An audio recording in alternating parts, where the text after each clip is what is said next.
Assalamualaikum warahmatullahi wabarakatuh. Kita berjumpa lagi dalam video ketiga pelatihan budidaya lebah gelulut yang dilaksanakan oleh Goodwork Group bekerjasama dengan LTYL dan Yayasan Suara Owa. Kembali saya Sidik dari Yayasan Suara Owa akan membawakan materi ini. Sedianya materi yang ketiga ini mengenai produk dan jasa lebah gelulut akan dibawakan oleh teman kami Mas Anto yang memang spesialis di bidang pengembangan produk. Tetapi karena ada kendala teknis, saya ambil alih dan untuk video ketiga ini akan saya sampaikan. Kita langsung saja ke materinya.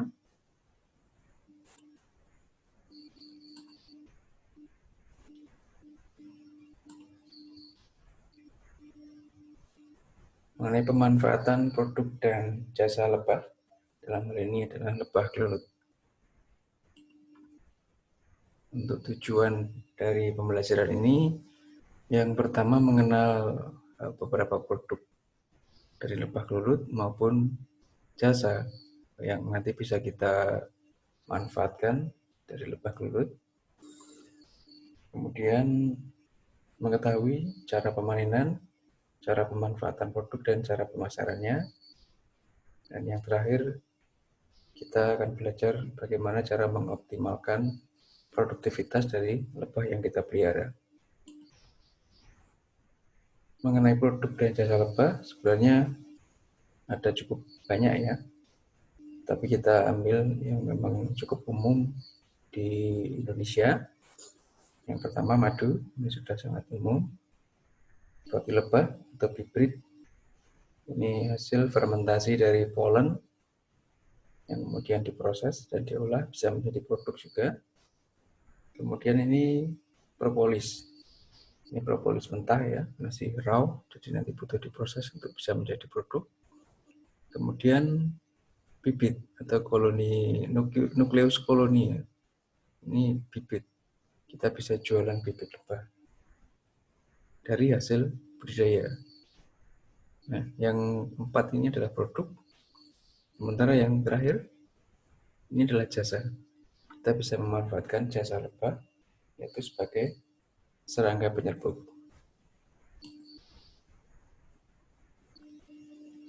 Yang pertama kita bicara tentang produk madu. Nah, produk dari madu gelulut itu sedikit banyak berbeda dengan madu dari lebah biasa, lebah yang bersengat ya, atau apis.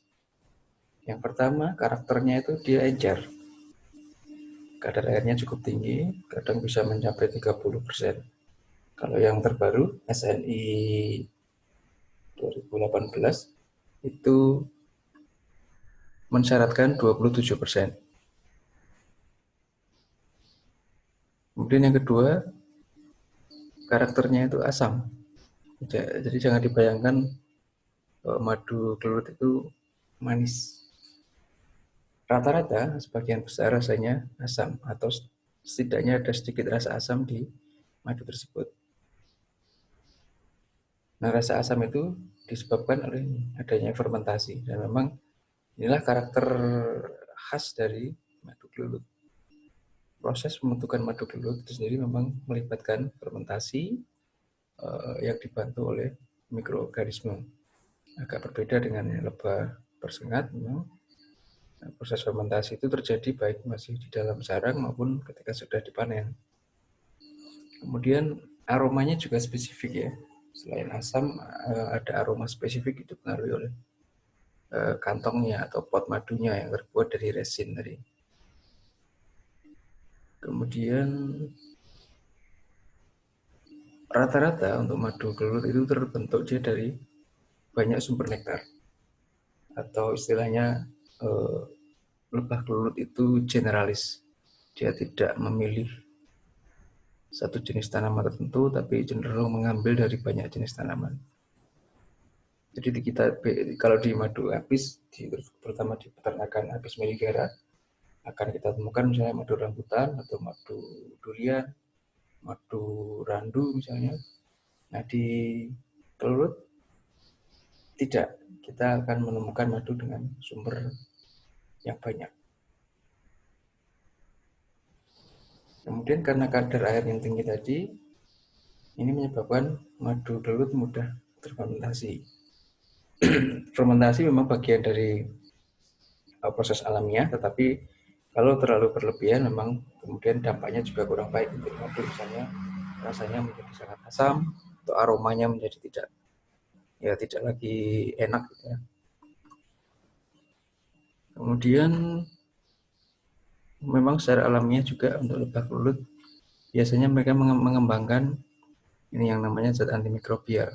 Karena kadar air tinggi otomatis rawan terjadi fermentasi. Sebenarnya si gelutnya sendiri sudah ini mengembangkan zat antimikrobial. Makanya ini juga menjadi salah satu nilai lebih dari madu gelut, kaya akan zat antimikrobial.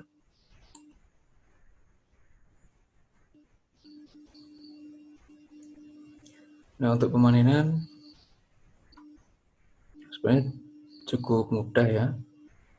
Alat yang kita butuhkan biasanya kita bisa butuh pisau, kemudian kuas. Ini terutama untuk yang jenis kecil karena nanti kita akan merobek kantong madu, bisa menggunakan pisau. Kemudian sebenarnya madu yang bagus itu madu yang dialirkan begitu saja. Jadi kantong madunya itu dirobek, kemudian kita alirkan begitu saja sambil nanti kita saring. Nah, setelah bersih kita kemas dan kita simpan dalam lemari pendingin. Karena memang ketika kita simpan di suhu ruang itu biasanya akan cepat sekali mengalami fermentasi yang berlebihan, over fermented, sehingga gasnya akan menjadi banyak dan rasanya juga menjadi sangat asam. Ini tidak terlalu baku ya, karena proses pemanenan madu ini nanti bisa bervariasi. Ada yang modelnya bisa diperas, tapi yang paling bagus memang dirobek. Ada juga yang model disedot untuk yang gelut besar. Nah, ini untuk yang gelut besar modelnya sudah disedot, pakai ada alat khusus nanti untuk menyedot.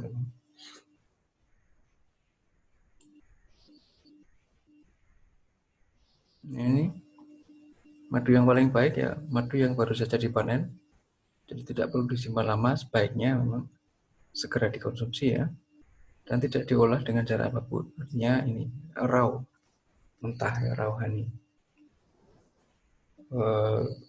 Beberapa teman pengusaha madu memang dengan skala besar memang mau tidak mau harus mengolah, misalnya dengan penurunan kadar air atau bahkan dengan pasteurisasi. Nanti ada beberapa teknik yang bisa kita pelajari juga. Ini proses penyedotan ya, bisa menggunakan sedotan biasa seperti ini, atau bisa juga menggunakan sedotan yang sudah elektrik, ada dijual di beberapa toko online juga. Nah, yang gelut kecil, ini kantong-kantong madu ini diambil dari kotak atau stok, kemudian diperas. Ini cara yang umum digunakan. Sebenarnya kalau sabar bisa dirobek saja, ini dirobek kemudian dibiarkan mengalir sehingga tidak terlalu terpapar banyak kotoran di sini. Karena madu gelut sendiri di kantong-kantongnya ini biasanya berseling dengan polen ya, cadangan bee pollen, sehingga ketika terpapar banyak bee pollen itu bisa mempercepat fermentasi juga, dan beberapa konsumen juga tidak terlalu suka, meskipun ya ini konsumen itu ada yang suka dengan madu yang bercampur bee pollen, tapi di sisi lain juga ada yang menginginkan madu yang benar-benar murni ya, tidak terlalu banyak paparan dari bee pollen. Nah, dalam proses pemanenan juga harus diingat bahwa madu ini merupakan cadangan makanan ya. Jadi panenlah dengan bijak. Kalau prinsipnya paling tidak kita bisa menyisakan ya sebagian dari madu yang ada di dalam kotak tersebut, misalnya sepertiga atau setengah dari madu yang ada itu kita tinggalkan karena nanti itu merupakan cadangan makanan bagi lebah-lebah yang nantinya akan menetas. Generasi berikutnya itu akan sangat membutuhkan adanya madu sebagai sumber energi.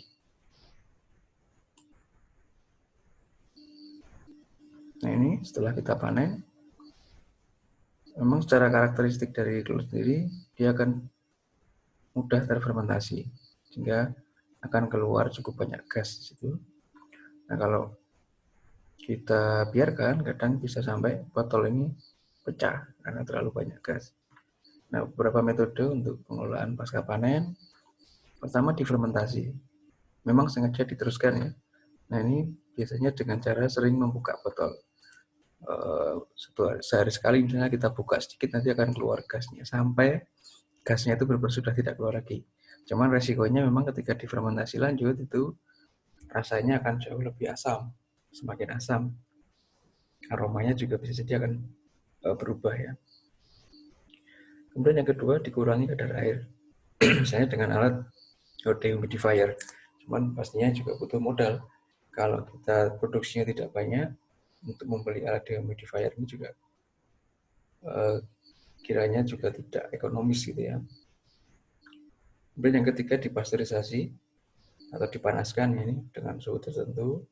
Nah, cuman memang resikonya nanti enzimnya bisa mati.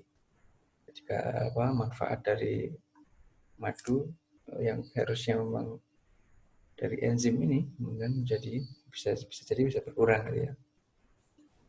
Nah, cara yang paling direkomendasikan terutama untuk peternak yang bukan peternak besar ataupun pedagang madu yang besar adalah ini disimpan di suhu 4 derajat atau di chiller. Ini bisa tahan lama dan rasanya juga tidak akan banyak berubah, atau ya bisa dibilang hampir sama lah dengan kondisi di saat kita panen. Memang nanti kalau dimasukkan ke dalam suhu 4 derajat, kesannya akan cenderung lebih kental, viskositasnya memang meningkat, tapi secara rasa tidak berubah, aromanya juga tidak terlalu berubah. Jadi memang direkomendasikan ini disimpan di chiller.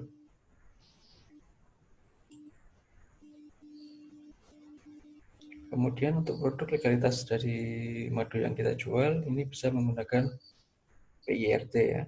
PIRT ini dikeluarkan nanti oleh Dinas Kesehatan di kabupaten masing-masing. Jadi PIRT ini merupakan jaminan dari bupati atau wali kota. Ini nanti ada nomor PIRT. Ketika kita sudah memiliki nomor PIRT, maka kita sudah punya legalitas untuk memasarkan produk kita. Sebenarnya ya PIRT bisa diurus ketika memang sudah punya produksi yang cukup banyak, tidak masalah. Ini langkah-langkahnya bisa langsung konsultasi saja di Dinas Kesehatan ya, seperti tidak perlu disampaikan. Nah, beberapa syarat biasanya ini ke KTP, kemudian sebelum kita mengajukan PIRT nanti kita butuh satu sertifikat yang disebut sertifikat keamanan pangan. Kita perlu ikut pelatihan. Nah, di sini ada penyuluhan keamanan pangan. Nah, setelah kita mengikuti ini, kita akan mendapatkan ini sertifikat PKP namanya. Kemudian label, ini label produk yang akan kita pasarkan, misalnya madu, ya berarti madu apa, kita berikan label itu, namanya, nama produk kita apa, kemudian informasi terkait produk-produk itu biasanya ada beratnya berapa atau volume ya, bisa volume bisa berat, kemudian expired date-nya kapan, baik sebelum tanggal berapa, biasanya perlu itu. Kemudian surat izin usaha mikro ini biasanya didapatkan dari kecamatan. Nah, nanti setelah kita mengajukan, akan ada kunjungan dari tenaga kesehatan untuk mengecek apakah lokasi kita sudah layak atau belum. Nanti kalau seandainya belum layak, akan ada beberapa masukan dari tenaga kesehatan yang mensurvei tersebut. Termasuk nanti ada sampel juga yang perlu kita berikan ke dinas untuk diuji. Kalau lolos berarti PIRT tersebut bisa diterbitkan.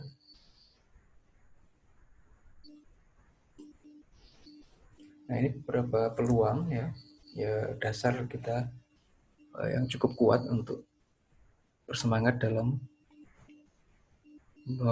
mengusahakan budidaya lebah kelulut. Yang pertama, kebutuhan madu kita ini masih defisit ya. Bahkan impor kita itu mencapai 70% dari total produksi madu nasional. Nah, kurang lebih 3.000 ton per tahun. Kemudian untuk waktu-waktu sekarang ini juga madu kelulut semakin dikenal oleh masyarakat. Di mata masyarakat, kecenderungannya memang meskipun madu kelulut harganya lebih mahal, tetapi ya ini mereka lebih fanatik gitu ya. Seperti lebih mantap ketika memilih menggunakan atau mengkonsumsi madu kelulut dibandingkan dengan jenis madu yang lain. Terutama untuk konsumen usia muda ya, muda sampai ya bahkan di bawah 50 lah mungkin. Itu sekarang trennya memang menuju ke madu kelulut. Kemudian bagaimana cara memasarkan? Sekarang menjadi banyak jalur ya, kita bisa menggunakan media sosial. Ada banyak sekali platform yang bisa kita gunakan. Kemudian juga lewat jaring saja, pertemanan ya, kita bisa promosikan lewat teman-teman. Tidak ada kendala untuk selama ini terkait penjualan madu kelulut. Kemudian seandainya kita sudah cukup banyak memanen madu, bisa juga kita bekerja sama misalnya dengan rumah sakit atau dengan apotek. Beberapa teman peternak juga sudah mencoba ini dan berhasil. Jadi mereka mensuplai produk madu mereka ke rumah sakit. Nah, tapi memang dari sisi kita, dari peternak, memang butuh beberapa hal yang diperhatikan. Misalnya yang pertama ini kejujuran. Nah, kita harus jujur bahwa madu yang kita jual benar-benar madu yang asli dan berkualitas. Kemudian informasi yang kita berikan juga akurat. Misalnya terkait jenis yang kita pelihara itu jenis apa, kondisi lingkungan di tempat budaya kita seperti apa, kapan madu itu dipanen. Jadi sebanyak mungkin informasi yang bisa kita berikan kepada konsumen, maka konsumen akan lebih percaya kepada kita sebagai peternak. Dan memang kunci penjualan di sini itu bagaimana kita membangun pasar yang fanatik ya. Jadi mereka memang kemudian menjadi pelanggan dari produk kita. Langsung dari kita tidak perlu melewati pengepul atau distributor ya. Sebisa mungkin memang bisnis yang kita bangun adalah bisnis kejujuran, kepercayaan ini antara konsumen dengan peternak. Nah, ini yang mungkin kita perlu bangun sehingga pada saat ini memang banyak tren bahwa madu-madu yang dijual di pasaran itu pertama madu yang palsu, kedua madu oplosan, campuran gitu ya. Yang ketiga madu sirupan. Madu sirupan itu madu yang diproduksi oleh lebah, tetapi lebahnya itu memang sengaja diberi makan gula atau cairan manis lain. Nah, itu yang perlu kita perangi bersama sebagai peternak. Nah, untuk memutus mata rantai madu-madu yang kualitasnya tidak terjamin tersebut, maka salah satu caranya adalah dengan kita langsung dari peternak ke konsumen, terutama untuk yang peternak kecil ya.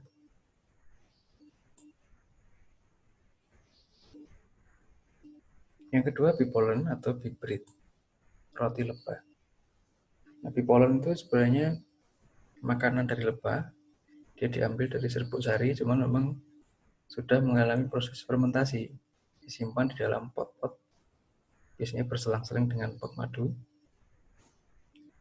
Kemudian, nah ini selain madu sebenarnya bee pollen ini atau bee bread itu juga sebagai produk lebah yang dianggap superfood atau makanan dengan kualitas yang super ya, dan memberikan manfaat untuk kesehatan. Nah, caranya biasanya dipanen, Kemudian perlu dikeringkan. Karena kalau tidak kita keringkan, maka bee tersebut menjadi tidak awet, mudah sekali ditumbuhi oleh jamur. Nah, cuman pengeringannya memang kita butuh suhu yang rendah agar protein, karena bee ini kan sebenarnya kaya akan protein. Nah, protein kalau kita panaskan itu pastinya akan menjadi rusak. Nah, maka proses pengeringan di sini memang kuncinya adalah harus suhu rendah. Tidak boleh suhu yang lebih dari 40 derajat Celcius. Ini menjadi kunci. Makanya memang bee pollen ini menjadi sedikit lebih rumit daripada madu. Kemudian untuk penjualannya biasanya bisa dikemas dalam botol kecil atau di kapsul. Ini caranya, kita bisa ambil kantong-kantongnya, kemudian dibersihkan dari lebah-lebah yang ada. Jadi kita bisa gunakan kuas kecil yang halus. Kemudian kita masukkan ke dalam lemari pendingin dulu. Jadi kantong-kantong tadi setelah dibersihkan, kita masukkan ke dalam lemari pendingin. Ini agar serumen atau kantong pembungkusnya itu menjadi keras, sehingga nanti mudah dipecahkan. Nah, kalau kita sudah bisa pecahkan, setelah didinginkan kita pecahkan, kemudian dipisahkan ya. Pollennya kita ambil, diekstrak, kemudian dikeringkan. Nah, pengeringannya harus di bawah suhu 40 derajat. Kemudian dikemas. Kira-kira bentuknya seperti ini. Ini bibit yang sudah kering, ini sudah kering. Ini kira-kira seperti ini.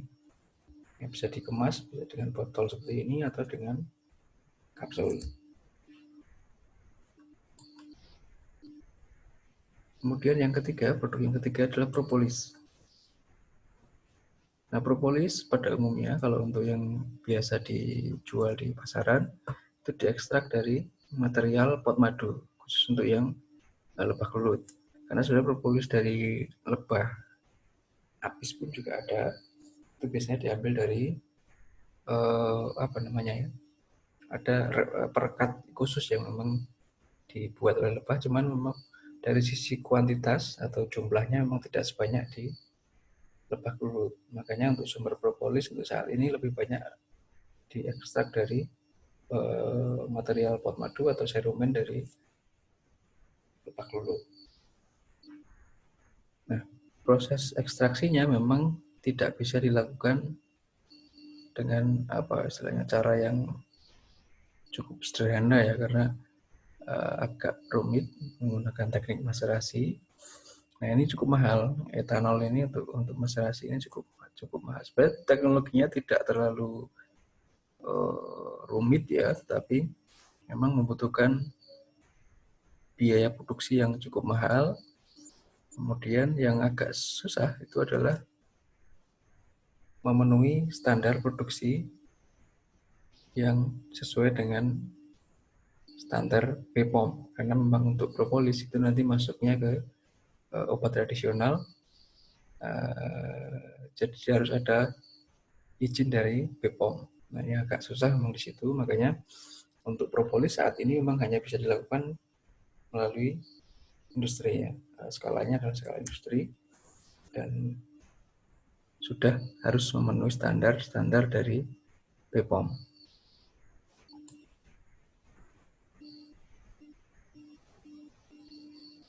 Kemudian selain tadi ya 3, ada madu, bee pollen atau bibrit, kemudian propolis.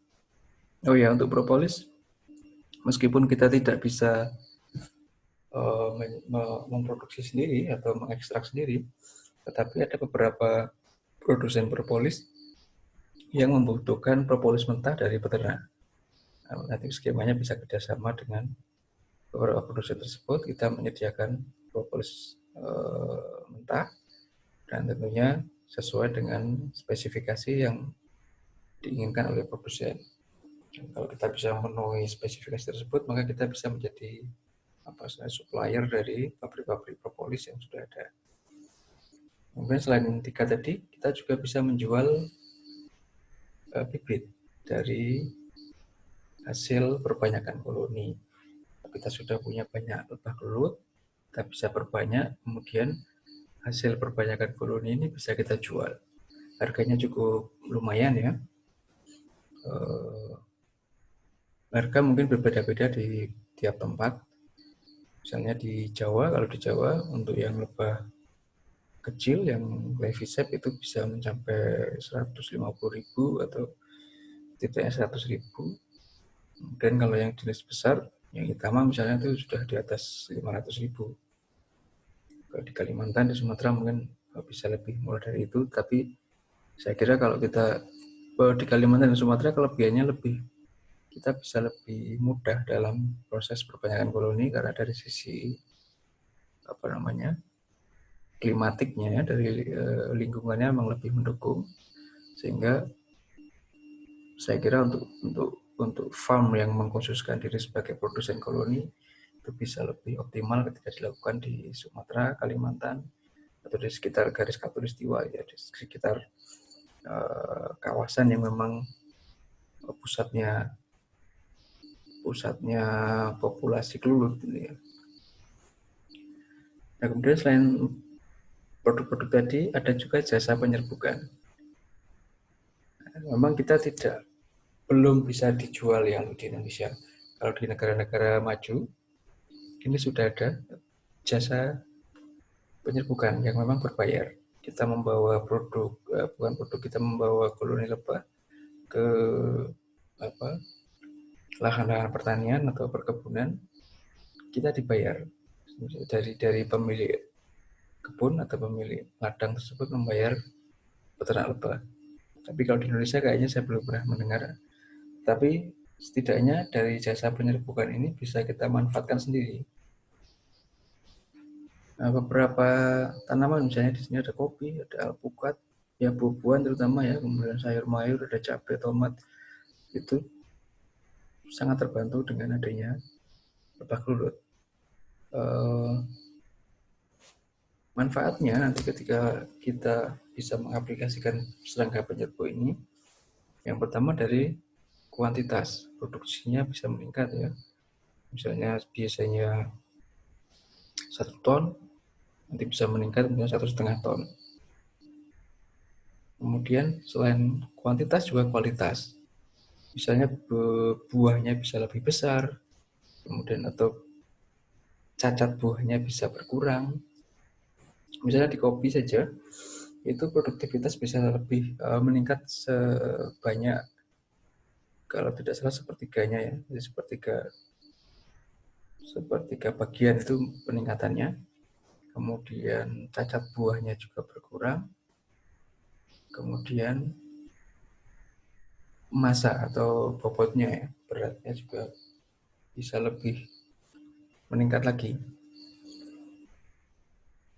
Nah, aplikasinya ya sebenarnya tinggal kita meletakkan koloni-koloni lebah kelulut kita itu di sekitar tanaman-tanaman yang memang sedang berbunga. Misalnya ada kebun buah, selama musim berbunga itu kita tempatkan lebah-lebah kelulut. Kita bisa bandingkan seandainya tanpa kita beri perlakuan dibandingkan dengan ketika kita berikan lebah kelulut, nanti bisa kita bandingkan. Meskipun memang tidak serta-merta ya, karena faktor yang mempengaruhi produktivitas dari pepohonan, baik buah maupun sayur, itu kan tentunya juga tidak hanya semata-mata dari peran penyerbu. Ya, bisa dari sisi iklim atau cuaca, bisa dari faktor misalnya pemupukan, jadi ada beberapa faktor lain. Tapi ketika faktor lain sudah terjaga semua dengan tambahan penyerbu ini, ya otomatis produktivitasnya pasti akan meningkat. Ya, misalnya untuk coklat, avokat ini ya, avokat, ini si kopi, lebah kelulut sangat suka dengan bunga kopi. Hasilnya bisa seperti ini.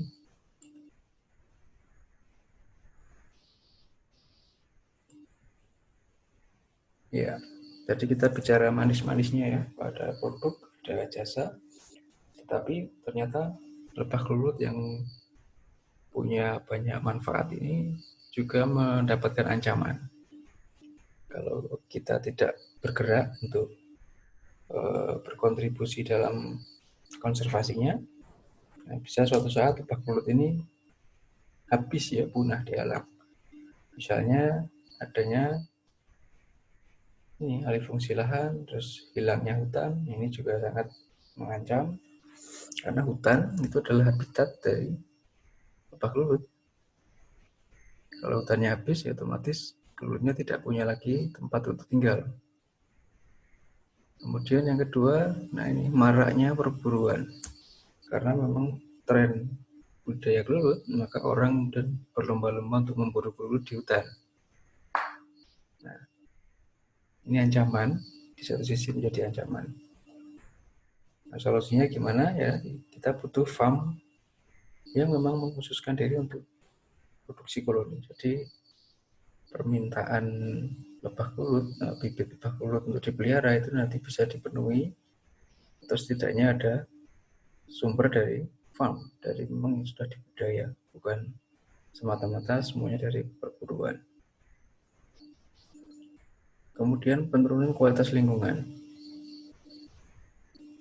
Cukup banyak tanaman-tanaman yang hilang, misalnya ini kaitannya dengan deforestasi tadi ya, hutan semakin menyusut, otomatis pakannya, sumber pakan dari lebah belut juga semakin turun ya, semakin hilang. Hama dan penyakit, sudah ada beberapa hama yang menyerang. Misalnya di video yang kedua kita kemarin sudah mengenal ada beberapa hama, dan itu sebenarnya juga terkait dengan faktor-faktor yang ini. Ketika ada kerusakan lingkungan, ya otomatis hama dan penyakit ini bisa menjadi lebih banyak lagi.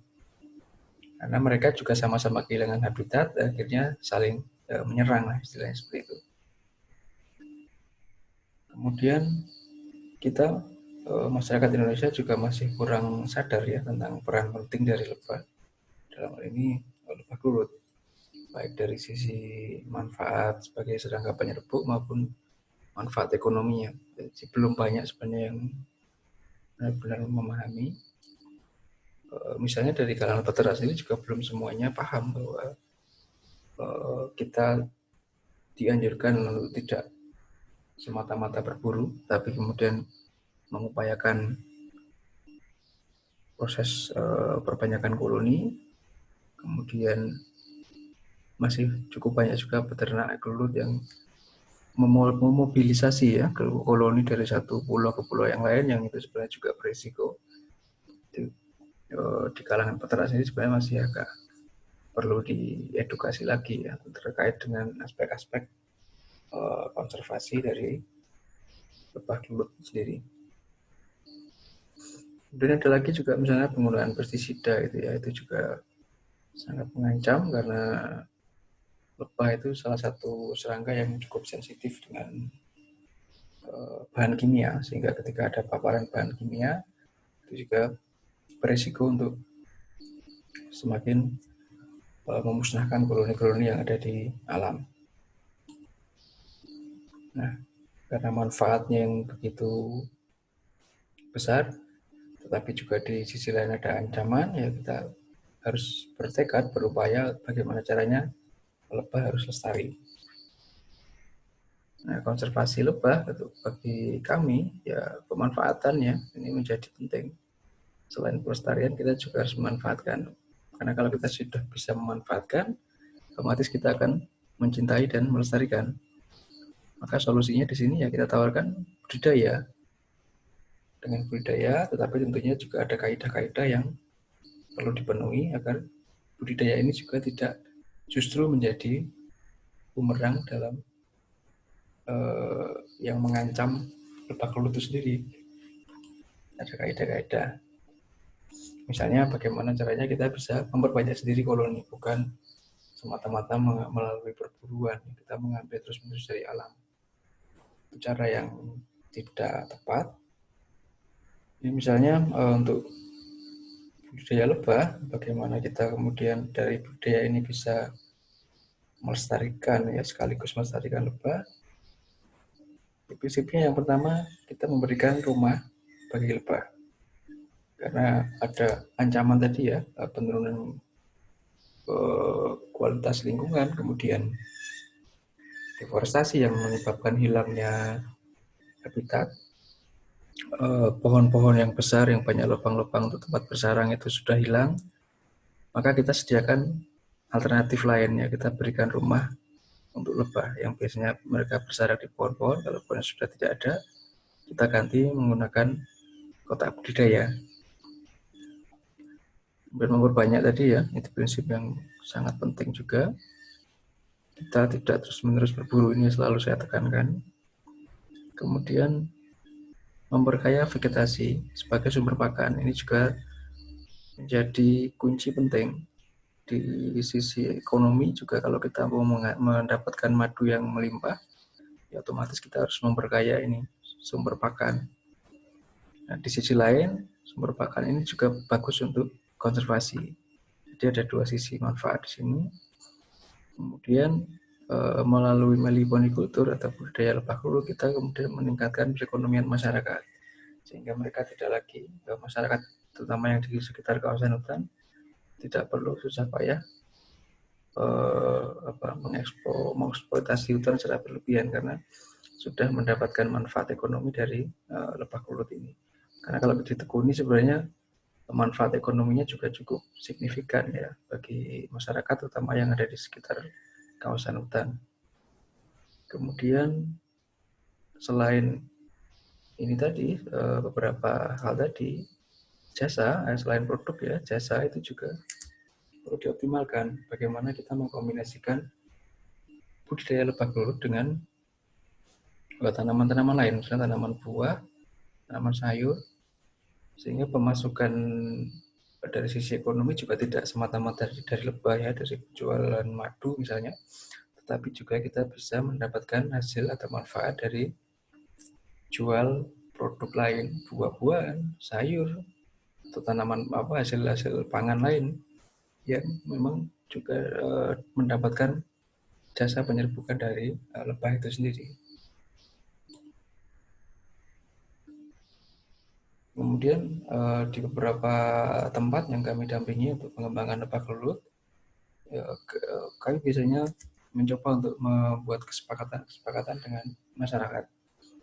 Yang pertama, bahwa pengembangan budidaya kelut itu harus mengutamakan semangat pelestarian. Jadi bukan semata-mata untuk mendapatkan manfaat ekonomi saja, tetapi semangat pelestarian dan penyelamatan ini harus diutamakan. Kemudian kita tidak perlu menggunakan paket teknologi yang mahal, yang rumit ya, cukup yang sederhana saja, murah, efektif, efisien, dan satu lagi yang penting juga ramah lingkungan. Tidak perlu menggunakan misalnya bahan-bahan kimia untuk pengawetan kayu atau untuk bahan kimia untuk input ke lingkungan, tidak perlu. Kita manfaatkan apa yang ada saja.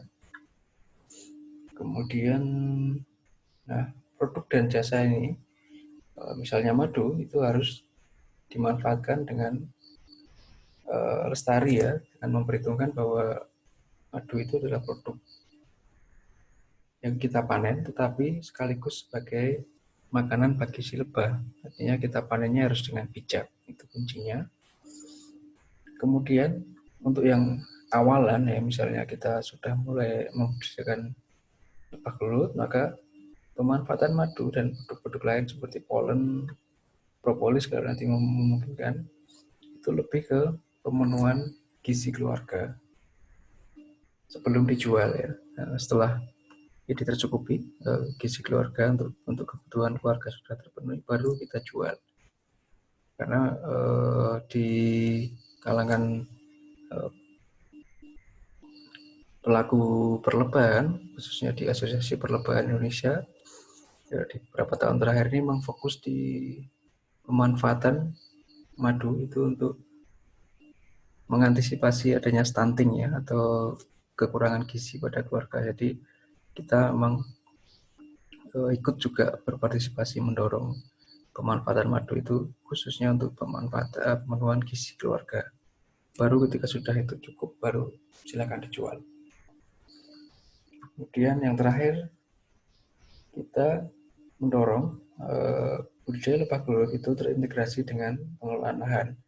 Jadi jangan kemudian semata-mata mengandalkan diri pada budidaya belut, tapi ya kita tetap ketika ada lahan, ya kita manfaatkan lahan untuk misalnya buah-buahan atau sayur mayur tadi ya, baru integrasikan itu dengan budidaya gelut. Jangan kemudian hanya mengandalkan dari gelutnya saja, tapi kita harus juga mendapatkan sumber-sumber masukan dari usaha yang lain dalam konteks pengelolaan lahan.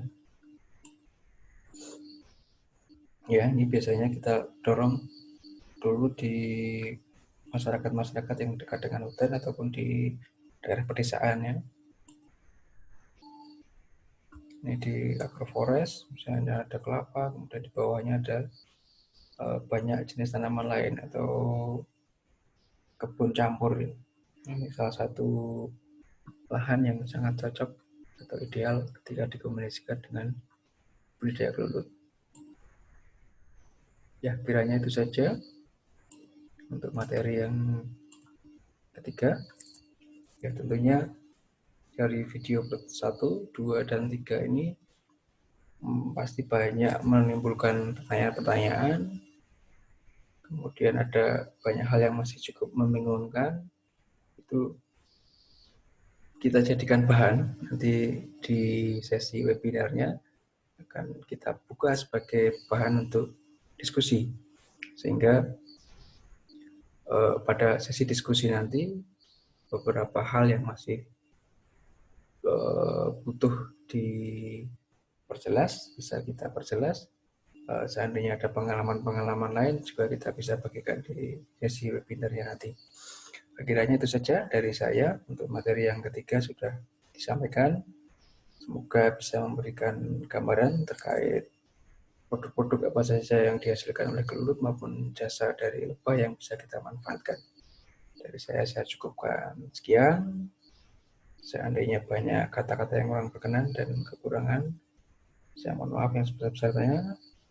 Akhir kata, Assalamualaikum warahmatullahi wabarakatuh.